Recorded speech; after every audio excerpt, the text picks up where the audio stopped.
దేవరాగం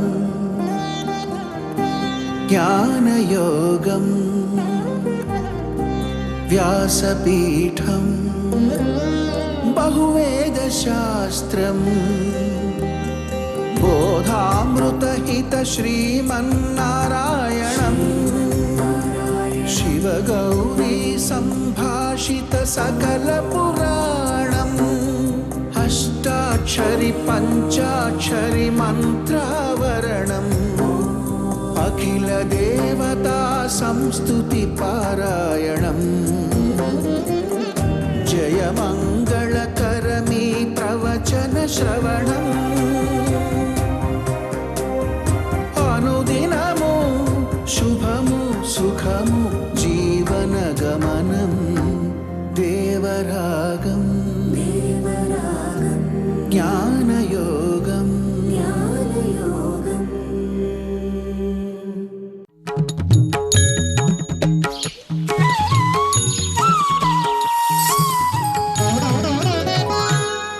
ఆపదామపహర్తారం దాతారం సర్వసంపదాం లోకాభిరామం శ్రీరామం భూయో భూయో నమామ్యహం.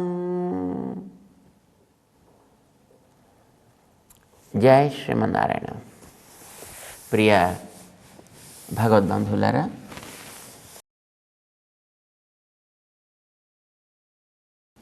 ఏదైనా ఒక గొప్ప లాభం, ఒక గొప్ప వస్తువు మన దగ్గర ఉంది అనంటే ఒక గొప్ప ధైర్యం కలుగుతుంది. ఒక పెద్ద పదవి ఉంది, ఒక ధైర్యం. పెద్ద సంపద ఉంది, ఒక ధైర్యం. ఒక పెద్ద ఉద్యోగం వచ్చింది, ఒక ధైర్యం. లేదా ఒక పెద్ద గృహం ఏర్పడింది, ఒక ధైర్యం. అయితే ఒక మంచి పవర్ఫుల్ కారు దొరికింది, ఒక గొప్ప ఆనందం. ఏదైనా ఉన్న వాటిల్లో ఏది గొప్పదో అది లభించింది అని అనగానే ఒక ఆనందం, ఒక రకమైనటువంటి భరోసా, ఒక రకమైనటువంటి సెక్యూరిటీ మనకి ఏర్పడుతుంది. లభించాల్సిన వస్తువులన్నింటిలోకి చాలా గొప్ప వస్తువు ఆత్మ. దానికంటే మించింది మరేం లేదు. మనందరికీ తెలుసును, ఎంతో కష్టపడి పైసలు సంపాదిస్తాం. సంపాదించి వాటిని జాగ్రత్త పెట్టుకుంటాం. కానీ తన ఉనికికి ఆరోగ్యపరమైనటువంటి ఏదైనా ఇబ్బంది వచ్చిందంటే ఎన్ని పైసలైనా ఖర్చు పెట్టడానికి సిద్ధపడతాం. అన్ని పైసలు మొత్తం ఖర్చు పెట్టడానికి సిద్ధపడతాం.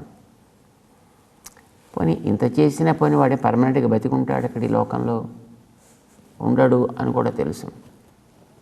అయినా ఈ శరీరంలో ఉండడం కోసం, ఈ శరీరాన్ని కోల్పోకుండా ఉండడం కోసం ఎంత పైసలైనా ఖర్చు పెట్టి జాగ్రత్తగా ట్రీట్మెంట్ చేయించుకుని ఇంకా కొంతకాలం ఉండాలి అని అనిపిస్తుంది. అది శరీరం. ఆ మధ్యన కరోనా వచ్చినప్పుడు మనం చూసాం, రోజుకి ₹1,00,000 హాస్పిటల్కి ఖర్చు పెట్టాలన్నా, దాంతోపాటు ఒక 30-40 వేల రూపాయలు రోజుకి వాడే మందుల కోసం ఖర్చు పెట్టాలన్నా ఏమీ వెనకాడే ప్రశ్నే లేకుండా ఖర్చు పెట్టడానికి సిద్ధపడ్డవాళ్ళు ఎంతోమంది ఉన్నారు. అయినా అందరూ బతికారు అని మనం అనడానికి వీల్లేదు. తాత్పర్యం ఏమిటంటే, మనిషికి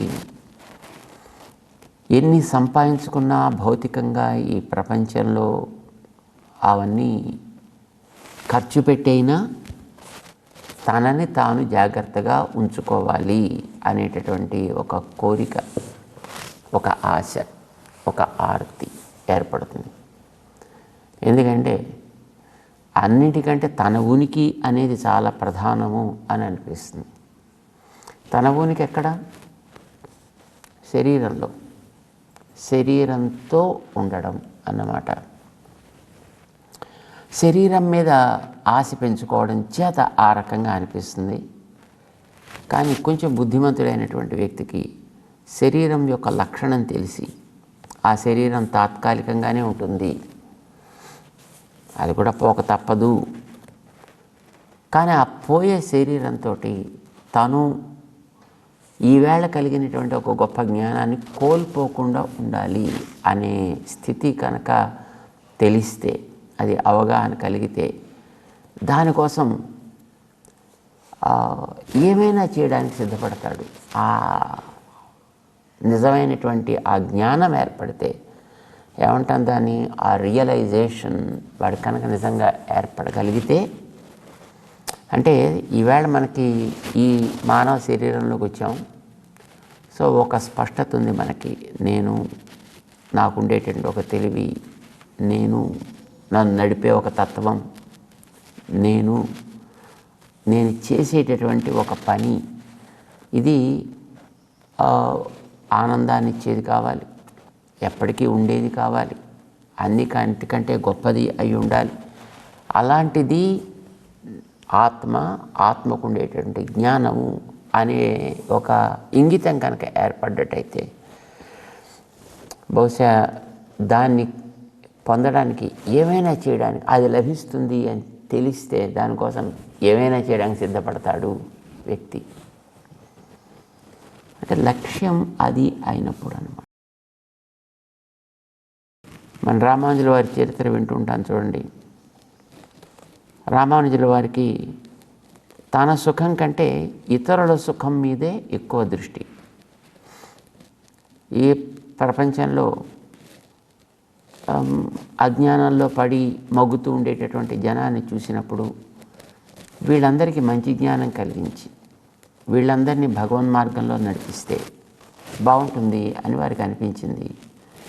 గురువుగారి దగ్గర తాము పొందినటువంటి ఒక అర్థాన్ని వారికి తెలిసిన తర్వాత, అబ్బో ఇంత గొప్ప అర్థం ఉందా అని ఆనందించారు. అయితే ఇంత గొప్ప అర్థం అది కేవలం కొద్ది మందికి మాత్రం పరిమితం అయిపోకూడదు, అందరికీ అందాలి. అందరికీ అందాలి అంటే అందించేవాళ్ళు ఎవరన్నా కావాలి కదా. ఇతరులు ఎవరు అలా అందించడానికి సిద్ధపడటం లేదు. కానీ అందకపోతే వాళ్ళు నష్టపోతారు, వాళ్ళు నష్టపోకూడదు. సరే, వాళ్ళు నష్టపోతారా, ఎవరు నష్టపోతారు కాదు అక్కడ పరిశీలన. నిజానికి నష్టపోయేది భగవంతుడు. ఎందుకంటే ఈ జీవులని భగవంతుడికి సంబంధించినవి. కొంతమంది జీవులు దూరం అయిపోతున్నారు అని అంటే, తన పిల్లల్ని దూరంగా చేసుకున్నప్పుడు తండ్రికి తల్లికి ఎట్లా కష్టం కలుగుతుందో, భగవంతుడు కూడా తన పిల్లలు దూరం అయితే అంతే కష్టం కలుగుతుంది అని గుర్తించగలిగినటువంటి వ్యక్తిత్వం రామానుజుల వారిది. అందుకోసమని వీళ్ళందరికీ ఈ మంత్రం యొక్క అర్థం తెలిస్తే వీళ్ళందరూ కూడా భగవన్ మార్గంలో నడవగలుగుతారు, భగవంతుడికి ఆనందాన్ని పెంచగలుగుతారు. అలాగా భగవంతుడికి ఆనందం పెంచడానికి తగినటువంటి అవకాశం తనకి లభిస్తే తనేనా వాళ్ళందరికీ కూడా ఆనందాన్ని పంచాలి అని అనుకుని గోపురం ఎక్కి గోష్ఠీపురంలో ఆ మంత్రార్థాన్ని అందరికీ కూడా ఉపదేశం చేశారు. అంటే గురువుగారి కోపం వచ్చి వారి మీద నువ్వు నరకానికి పోతావా అని వారిని శపించడానికి సిద్ధపడ్డారు ఆయన. అయితే రామానుజుల వారు భగవంతుడి ఆనందానికి కారణం తన నరకానికి పోవడం అయితే, అంటే తన నరకానికి పోవడం ద్వారా భగవంతుడికి ఆనందం కలుగుతుంది అనుకుంటే, ఎస్ నేను నరకానికైనా పోతా అని అనుకున్నారు ఆయన. దానికైనా సిద్ధపడ్డాను. అంటే ఆయనకి భగవంతుడికి ఆనందం కలిగించడం తానేమైనా పర్వాలేదు అనిపించే స్థితిలోకి వారు ఎదగలిగారు. అది ఒక పక్కన మనం చూసినప్పుడు, రెండో పక్కన తన చుట్టూ ఉండే తన తోటి ప్రాణుల్లో కొంతమంది ప్రాణులు బాగుపడడానికి అవకాశం కలుగుతుంది అని అనుకుంటే, వాళ్ళందరికీ కూడా ఉండేటటువంటి బంధాలు తొలగి వాళ్ళందరూ కూడా హాయిగా విముక్తులై ఈ కర్మబంధాల నుంచి వాళ్ళు తరించడానికి అవకాశం కలిగితే దానికోసం నేను ఒక్కడిని నరకానికి పోయినా పర్వాలేదు అనుకున్నారు. అంటే వారికి ఈ ఆనందం కంటే అంతమంది ఆనందించడం అనేటటువంటిది లక్ష్యం. లోకమంతా ఆనందించగలగడం అనేది లక్ష్యం. ఆ లక్ష్యం లభించేటప్పుడు దానికంటే మిగతావన్నీ కూడా అల్పము అని అనిపిస్తాయి. ఇది మనం రామానుజుల చరిత్రలో మనం చూస్తున్నాం. అంటే జీవుల యొక్క ఆనందమా, ఈ జీవులను పొందిన భగవంతుడి యొక్క ఆనందమా?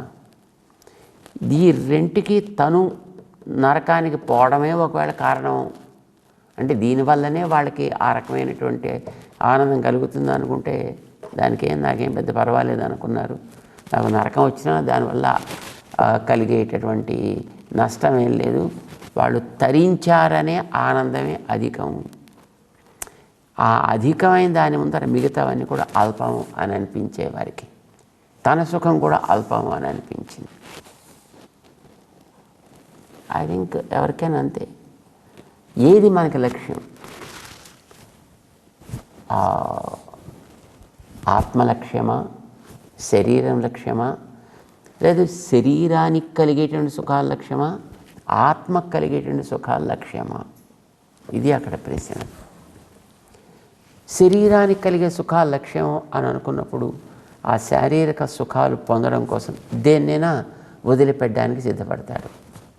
లేదు శరీరం కంటే కూడా శాశ్వతమైనది, ఉత్తమమైనది, విలువైనది, జ్ఞానం కలిగినది ఆత్మ కనుక ఆత్మ యొక్క జ్ఞానం వికసిస్తుంది అని అనుకున్నప్పుడు శరీరాన్ని కూడా వదలడానికి, శరీర సుఖాన్ని కూడా త్యాగం చేయడానికి, శరీరానికి కలిగేటటువంటి లాభాలకు కూడా తృణప్రాయం చేయడానికి వెనుకాడరు. భగవద్గీతలో 6వ అధ్యాయం దాకా ఆత్మని పొందడం అనేటటువంటిది అన్నిటికంటే చాలా గొప్ప స్థితి. ఆత్మ సాక్షాత్కారం లేక ఆత్మావలోకనము లేదా ఆత్మ సందర్శనము అంటే తనని తాను తెలుసుకోవడం అని అంటాం కదా. ఇది చాలా గొప్పది, అది శాశ్వతమైనది, శరీరం తాత్కాలికమైనది కనుక దీనికంటే అది మనకి తగినది అని అనుకున్నప్పుడు దానికి యోగము అని పేరు పెట్టి ఆ యోగాన్ని తాను లభించడానికి చేసే సాధనకు కూడా యోగము అని పేరు పెట్టి ఇది కనుక మనకు లభించినట్లయితే ఇక మిగతావి ఏవి కూడా దాని ముందర తృణప్రాయములే అవుతాయి సుమా. దానికి ఏం పేరు పెట్టాను? ఆత్యంతికం సుఖం అని పేరు పెట్టుకున్నాడు దానికి. 6వ అధ్యాయంలో చెప్తాడు ఆయన 20 శ్లోకంలో, సుఖం ఆత్యంతికం యత్తత్ బుద్ధిగ్రాహ్యం అతీంద్రియం వేత్తి యత్ర నచైవాయం స్థితశ్చలతి తత్వతః అని 21వ శ్లోకంలో మనం అనుకున్నాం. దేనికి ఆత్యంతికం సుఖం అంటే అన్నిటికంటే మించినటువంటి సుఖం, దుఃఖం అనేటటువంటిది ఇసుమంత కూడా కలవని సుఖము, అంటే ఏమాత్రం కల్తీ లేని సుఖం అన్నమాట. అది అనుభవైక వైద్యం అని అన్నారు దాన్ని. అంటే అది మరి మాటలతోటి మనం చెప్పడానికి వీలు కానిది, అతీంద్రియం, మనసుతో కూడా ఇలాంటిది అని ఊహించడానికి కూడా వీలు కానిది. మనం అనుకున్న మనసు కూడా ఒక ఇంద్రియమే, బాహ్యేంద్రియాలకి అది అందదు, ఆంతరింద్రియమైనటువంటి మనసుకు కూడా అందదు. కేవలం బుద్ధిగ్రాహ్యం, అది జ్ఞానంతో ఇలాంటిది అంటే అనుభవిస్తే తప్ప తెలియదు అని మనం నేను చెప్పుకున్నాం కదా. అది ఎలా అంటే మరి తీపి ఎట్లాంటిది అంటే, తీపి అంటే మరి వాడు నోట్లో కాస్తంత వేస్తే ఓహో ఇలా ఉంటుందా అని చెప్పడం తప్ప అందుకంటే దాని గురించినటువంటి వివరణ మనం చేయలేము. ఒకసారి కనుక అట్లాంటిది లభిస్తే దాంట్లోంచి ఇక మళ్ళీ చలనము అనేటటువంటిది వాడు కోరుకోడు, దాంట్లోంచి వెనక్కి రావాలి అని వాడు ఆశించడు. ఇది ఆత్మస్వరూపాన్ని తెలిస్తే, గుర్తిస్తే వాడికి కలిగేటటువంటి ఒక అనుభూతి, ఒక ఆనందం ఇలా ఉంటుంది.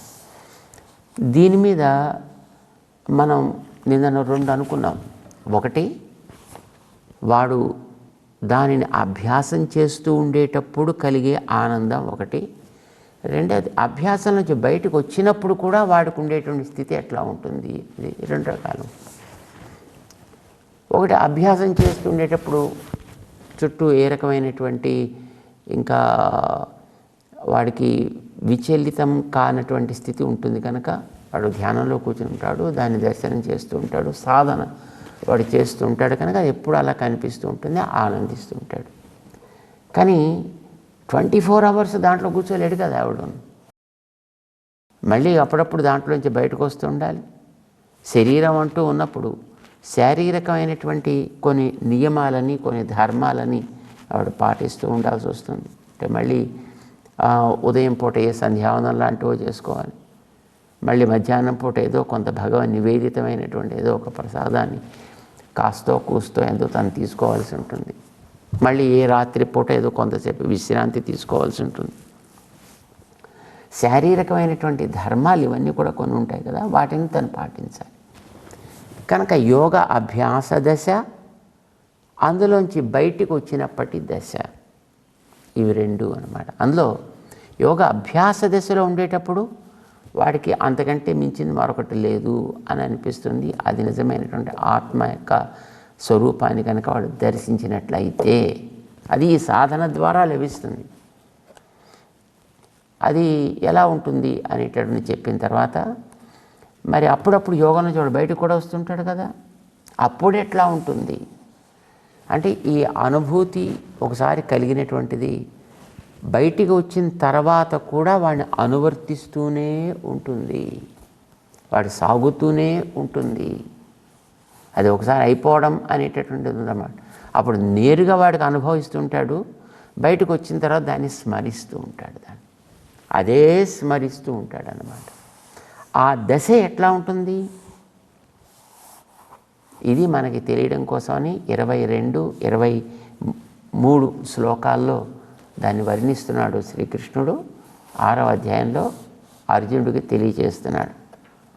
యోగ దశలో ఉండేటప్పుడు యత్ర ఉపరమతే చిత్తం నిరుద్ధం యోగ సేవయ, తను చేసేటువంటి సాధన చేత ఇంకా ఇతరమైన వాటిని తలవనటువంటి స్థితి, దాంట్లోనే నిరంతరము అట్లా ఉండిపోవాలనే స్థితి వాడికి ఏర్పడుతుంది. ఇది యోగ దశలో తాను ఉండేటప్పుడు. బయటకు వచ్చాడు, అప్పుడు ఎట్లా ఉంటుంది, దీని స్మరణ వాడిలో ఎట్లా ఉంటుందంటే సుఖం, అది చాలా ఆనందదాయకంగా ఉంటుంది. దాంట్లో దుఃఖం కలవకుండా ఉంటుంది. అంతేకాదు యం లబ్ధ్వా చాపరం లాభం మన్యతే నాధికం తతః యస్మిన్ స్థితః న దుఃఖేన గురుణాపి విచాల్యతే.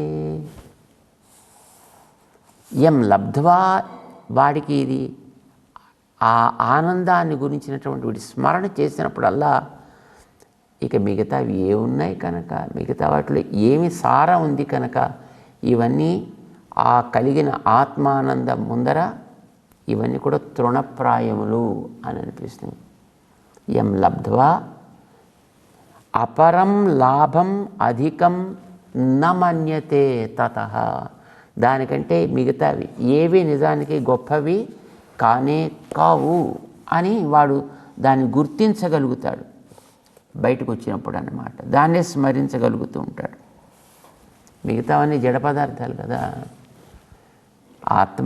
ఆత్మానందం అనేటటువంటిది అది సహజమైనటువంటి చైతన్యంతో ప్రకాశించేది, జ్ఞానంతో ప్రకాశించేది. మిగతావన్నీ నిస్సారములు. మిగతా వాటిలో దేంట్లోనూ జ్ఞానం అనేది లేదు కదా, ప్రపంచంలో దేంట్లోనూ జ్ఞానం లేదు.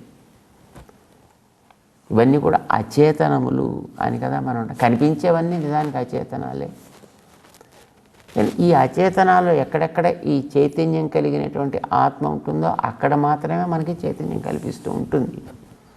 దాన్నే దర్శించగలిగినప్పుడు దాని ఆనందాన్ని అనుభవించగలిగినప్పుడు మిగతా వాటి యొక్క సారరహితమైనటువంటి స్థితి వాడికి ఒకసారి అనిపించి ఇవన్నీ కూడా ఇక మనకి అవసరం లేదు అనేట్టుగా అనిపిస్తుంది అన్నమాట అండి. ధ్రువుడు అంటాడండి, భగవంతుణ్ణి తను దర్శనం చేసుకున్నాడు. ఏం కావాలయ్యా నీకు, కోరుకో అని భగవంతుడు అడిగితే, నేను బుద్ధిహీనున్నై ఏదో కాచ్యం విచిన్వన్, ఓ గాజు పెంకు కోసం నేను వెతకడం ప్రారంభం చేశా.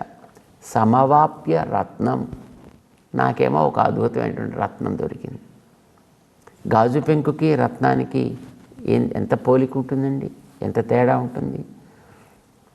ఇంకా నేను కోరాల్సిందంటే ఏముంది కనుక నేను గాజు పెంకు కోసం తపస్సు ప్రారంభం చేశా, రత్నాన్ని పొందాను నేను. స్వామిన్ కృతార్థోస్మి వరం నయాచే, ఇంకా నేను అడగాల్సిందంటూ నాకేం లేదయ్యా. ఏదో ఒక చిన్న స్థానంలో కూర్చోవాలని ఒక స్థాన అభిలాషి తపసి స్థిత, కానీ సాక్షాత్తు దేవతలకు కూడా అందని, చతుర్ముఖాదులకి కూడా అందనటువంటి నిన్ను నేను సాక్షాత్కరించుకునేటటువంటి అదృష్టాన్ని పొందానంటే ఇక నేను అడగాల్సిందంటూ ఏముందయ్యా అని అంటాడు అన్నమాట. అంటే తను ఏదో 5 రూపాయల కోసం తను తంటాలు పడుతుంటే వాడికి 5 కోట్లు చేతిలో లభిస్తే ఎంత అద్భుతమైనటువంటి ఆనందం ఉంటుందో. ఈ ఆత్మ సాక్షాత్కారం యోగాభ్యాసం వల్ల కలిగిన దాన్ని వాడు స్మరిస్తూ ఉంటే వాడికి ఆ తేడా తెలుస్తుంది అన్నమాట. ఎందుకంటే ఇప్పుడు వీడు లోకల్లో ఉండే వాటిని కూడా చూస్తుంటాడు, అవి కూడా కనిపిస్తూ ఉంటాయి. తాను అనుభవించినటువంటిది యోగ దశలో ఆత్మని గురించి తనకు కలిగినటువంటి అనుభూతి వాడికి ఇప్పుడు మనసులో మెదులుతూ ఉంటుంది. ఇప్పుడు తేడా తెలుస్తుంది అన్నమాట. యం లబ్ధ్వా చాపరం లాభం మన్యతే నా అధికం తతః, దానికంటే ఇక మిగతావి ఏవి గొప్పవి అనిపించవు. యస్మిన్ స్థిత, ఏ ధ్యానంలో వాడు ఉండేటప్పుడు ఇతరమైనటువంటివి నా దుఃఖేన గురుణాపి విచాల్యతే, ఎంత వాడికి దుఃఖం అనేది కలిగినప్పటికీ కూడా వాడిలో చెలించడం అనేటటువంటిది ఉండదు. ఏ రకమైనటువంటి దుఃఖము కూడా వాడిని చెలింప చేయదు. ఆత్మానందాన్ని వాడు తలుచుకున్నప్పుడు, దుఃఖం అంటే ఏమిటి అసలు? ఏదో ఒకదాన్ని వీడు ఇష్టపడ్డాడు, ఇష్టపడ్డ వస్తువు వీడి నుంచి దూరమైంది.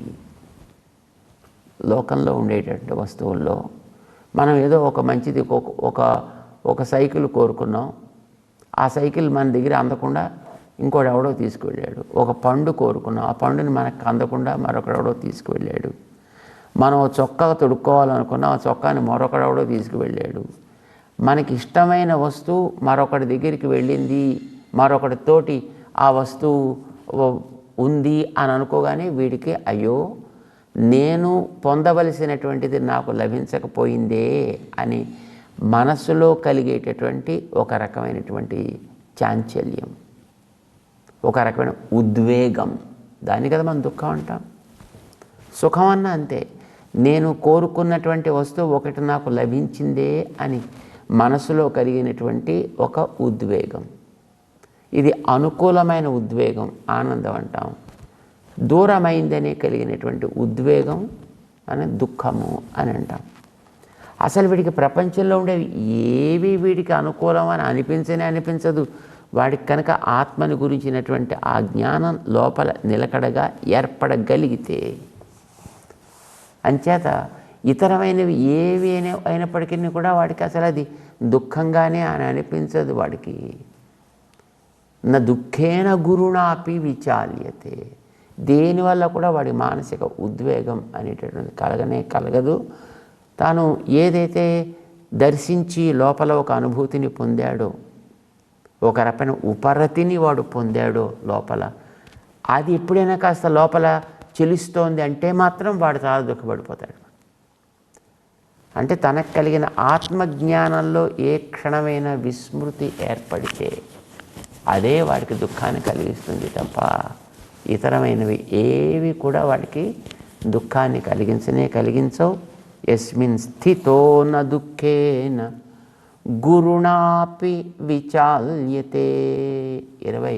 22వ శ్లోకంలో ఆత్మదర్శనం, దాన్ని వాడు స్మరించినప్పుడు ఇతరమైనవి ఏవి కూడా వాడికి దుఃఖాలుగా, లాభాలుగా కనిపించవు. కేవలం ఆత్మజ్ఞానం మాత్రమే వాడికి ఆనందాన్ని ఇస్తుంది. అది తొలగుతోంది ఏ క్షణంలోనైనా అనుకుంటే వాడికి అదే అగ్నిపర్వతాలు పేలినట్టు అనిపిస్తుంది అన్నమాట. అంటే అంత గొప్ప అనుభూతిని ఆ ఆత్మ దర్శనము అనేటటువంటిది కలిగించగలుగుతుంది. అందుకు దానికోసం మనం ప్రయత్నం చేయొచ్చు.